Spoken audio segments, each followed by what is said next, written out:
Sir, ito na po yung order niyo mga sandwiches. Dinagdagan ko na rin po ng macaroni salad yan, ha? Enjoy your meal po. Salamat.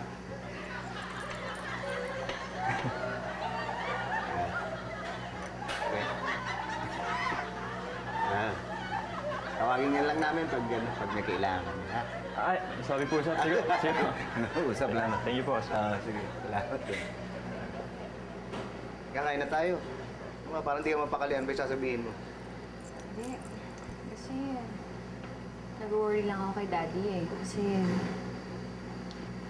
lately kasi malungkot siya dahil nga yung business namin, ng kumpanya namin, di ba? Nalulugi na. Talaga?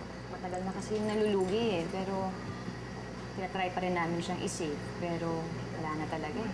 Hindi na talaga kaya. So ano, may tutulong ba ako? Meron. Pero mapapahamak ka eh.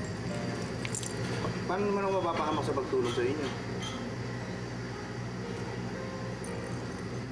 Kasi Pepito, nung una, ang plano talaga ng kumpanya,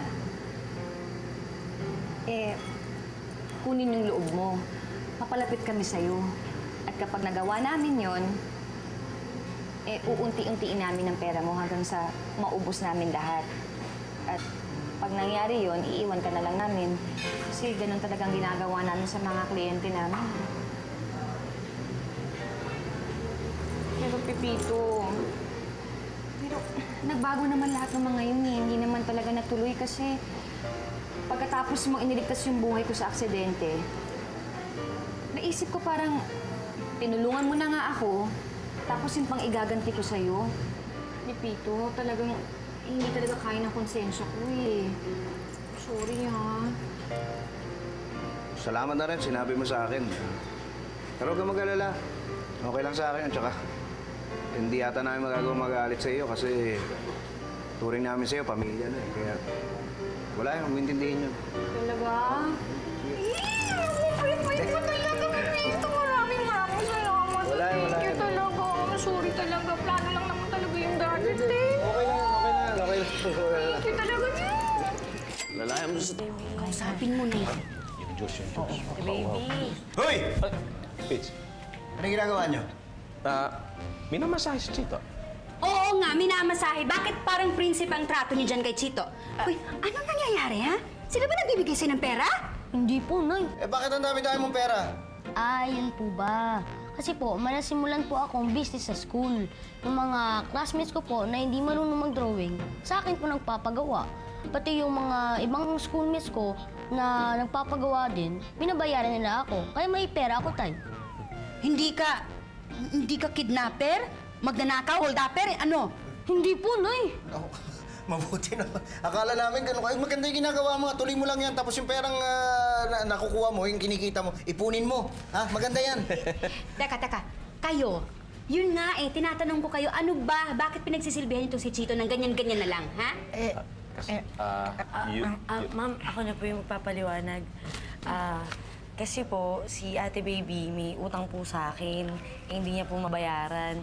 Kaya po yung mga trabaho ko, siya po muna yung gumagawa. Ay, bakit itong si Patrick ay nagmamagandang loob sa'yo, ha, baby? Kasi po, sir, siya po kasi may utang din sa akin Hindi niya po mabayaran, kaya inaako niya po yung trabaho ko.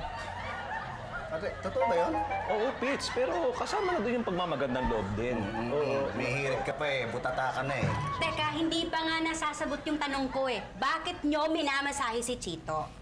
Nangungutang po sila sa akin ngayon eh. Ano? Pati itong bata binubuwalan nyo. Ha? Sorry po, sir. Gipit lang kami. Pasensya na, Pitch. Bihira. Sorry po. Total, umami naman kayo. Sinabi niyo yung totoo. Sagot ko na yung utang nyo, burado na. Sir! Masawag nyo na ulitin, ha? Wala na! Oo, huwag nyo na ulitin nyo. Pitch, relax ka muna. Uy! Patrick, ano ba? Ano yung sasabihin mong good news? Hindi kasi nag-uusap kami ni Elsa kagabi. Napagkasunduan namin na tulungan na namin yung kumpanya nyo. Ha? Paano? Kasi di ba nag-uusap tayo sa telepono dati, may nabanggit ka sa akin yung binibenta ng kumpanya nyo, ano tawag doon, yung... shares. Oh, shares, oo. Oo. Ay nako, ito na nga May bibili daw ng kumpanya namin. Oo. Pero alam mo, wala akong tiwala dun sa bibili na yun Sigurado ako pag siya ang bumili nun, wala. Talagang mas lalong malulugo yung kumpanya namin. Kaya nga, yun nga, iniisip ko ngayon, ano kaya kung ako na lang yung bumili ng kumpanya nyo? Okay kaya yon? Seryoso ka? Hindi, ang akin lang naman kung pwede lang. Kasi ano di ba, iniisip ko, matutulungan ko kumpanya, matutulungan kita. Baka sakay makatulong na rin. Kung pwede. Pwede! Ha? Pwede! Sobrang pwede talaga! Naku! Alam mo kung nagkataon, ikaw na yung magiging may-ari ng kumpanya. Tapos nun, pag ikaw na ang may-ari ng kumpanya, edi magkakaroon ka ngayon ng malasakit dun sa kumpanya, hindi na malulugi. Kaya lang wala akong alam sa pagpapatakbo ng kumpanya eh. Hindi Ay, ko alam. nako. Depito, don't worry. Akong bahala sa'yo. Tuturuan kita. Yun kung meron ka pang tiwala sa akin. Hindi naman wala tiwala ako sa'yo. Tsaka, alam mo kaya sinabi ko sa'yo, iba na ang turing namin sa'yo, pamilya na. Pero, ang iniisip ko lang, kung pwede talaga yun. Pwede talaga! Naku, excited talaga ako. Alam mo, sigurado ako matutuwa talaga si Daddy. Kailangan masabi ko na sa kanya na ikaw... Hindi ko na lang sasabihin sa kanya na ikaw ang bibili para ma-surprise na. Yes! Naku, thank you talaga! Thank you talaga, Pepito. Bait niyo talaga ni Elsa. Thank you! Hindi, wala yun. Wala. Tubig nyo. Para sandali. Galit ka ba? Oo. Anong kasalanan ko? Ano ba nagawa ko? Alam mo, kilala kita, Pepito Manaloto. Mula nakita kita sa TV, kinilala ko na ang background mo. May asawa ka at isang anak. Oo, meron nga. O tapos? Idol kasi kita eh. Pero pwede ba, kung magdadala ka ng babae, pwede bang wag dito? Hindi ko kaibigan ko to. Oh, Anong hindi? Pag nakikita nga kayo dito, ang sweet-sweet nyo eh. hindi. Kaibigan ko talaga to. Nagkakamali nga ng... Kasi... Oo eh. Kaming dalawa! Hindi. Ay, bakit? Walang hiya ka? May nagpuntang buntis sa bahay, hinahanap ka! Ano yung magpapalala? Anak mo daw dinadala yan. Kapal ang mukha mo. Sobra. Halika nga, puntahan Huwag ka na magpaliwanag. Kapal ang mukha mo.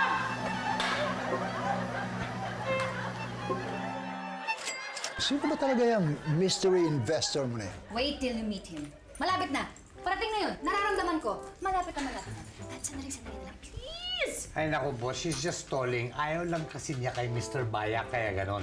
I suggest we prepare already the agreement para pagdating ni Mr. Baya, we can turn over the company to him. Please, just wait a few more minutes, please. Ganito na lang proposition ko, okay? Listen. Kung sino man yung two mystery investors nyo, okay? Para fair, ha? Kung sino maunang pumasok dyan sa pinto na yan, doon ako makikinig, yun ang pagbibigyan ko. I will listen to his buyout proposition. Is that fair enough? Yeah, okay sa akin yung boss. Anyway, wala naman talagang mystery investor yan eh. Okay. Then, Wala. Boss, yeah. maalala ko na. Yung sofa sa file room, pwede bang ibalata mo na lang sa akin yun? Favorite chair ko yun eh. At saka nakakaalis ng stress ko yung pagiga ko. Napakalambot no? Kung pwede lang, huwag na natin ibenta yun. Bibilin mo, ano? Boss, huwag naman. Kaya nga nilalambing ko sa inyo, ibigay mo na lang sa akin. As we speak, ngayon binababa ng lahat ng gamit doon.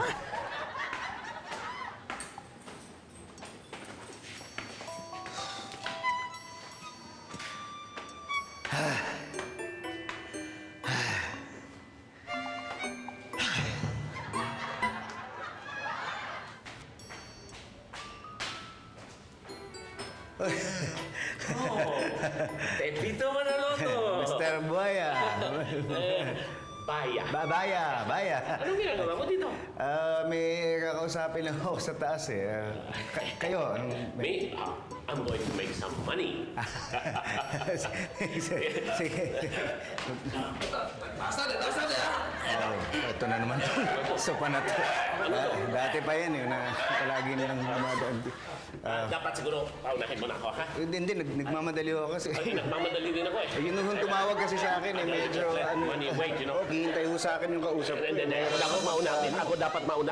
Ikaw mauna. Po? Sige, mauna ka na. Sigurado ka? Mauna ka na. Sige na. Bilis. Mauna ka na. Sige, Padaan mo siya. sandali. Yan. Sige, Padaan ako padaanin para, siya. ha? Okay. Sige, baba na kayo. Sige, Baba na kayo. salamat ka, Mr. Banyo! Sige, ingat. Ingat kayo. Mga tama.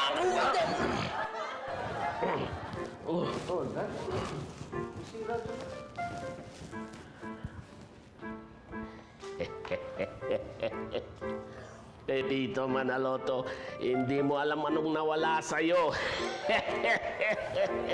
Nandito na? O sige, dumiretso ka lang dito sa conference room. Okay? O sige, bye-bye. Dad! Ayun na. Andito na siya. Andito na talaga siya. Antay na kayo. Ayan na, parating na siya. Parating na talaga siya! We will see what we will see. Talaga.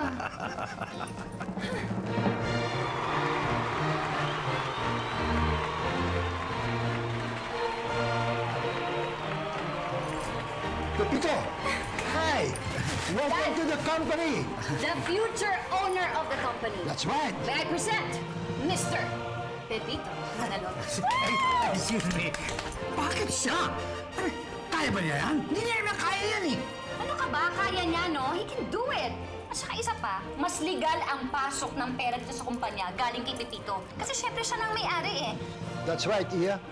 Congratulations. Pepito, Salamat po.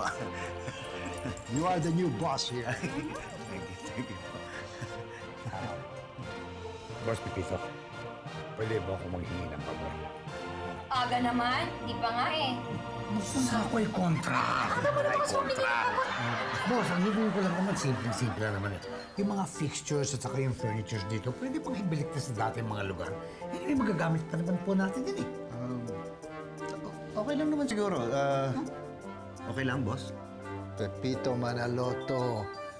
All it needs is a signature. Pirmahan mo lamang, you are the new boss here. Huwag mo na akong tawagin, boss. Try this chair. Subukan mo itong silang to, Pepito. Okay lang sa akin, Tommy. Sige, walang problema. Sige, panik mo na, ha? Sige, sir. O ano, ayan na. You know!